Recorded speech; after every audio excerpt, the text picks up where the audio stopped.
Good evening. My name is Michelle LeClair, and as you know by now, I'm running for Vice President of Métis Nation, Saskatchewan. I want to first thank my nominators, my supporters, people who have encouraged me along the way.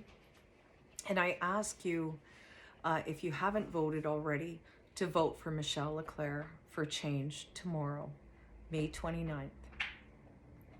I want to talk a little bit about, I know that a lot of people have been getting emails, inbox, text messages that have a slate of people that they're encouraging you to vote for. And in that email and text message inbox, it says that whoever sent it says they've been working on this self-government agreement for the last 4 years. And if people don't vote for their slate, that self-government will be no more. And I wanted to talk about that a little bit, because what the Métis Nation has been talking about is the fact that we have signed a self-government agreement. So if you don't vote for those people, does that mean that we no longer have a self-government agreement? That's not true. We do have a self-government agreement, and what my point has been throughout this whole campaign is that that self-government agreement shouldn't be thrown away. They'd like you to believe that that's what I was saying. It needs some teeth. It needs to recognize the fact that we have Section 35 rights, which means that we have an inherent right to self-government. Any agreement that we sign should include Section 35 and our inherent right. So inherent rights to self-government, inherent rights to our hunting and fishing, harvesting rights, inherent rights to land, which is so important. Once we start leaving that Section 35 right out, it doesn't recognize then our rights.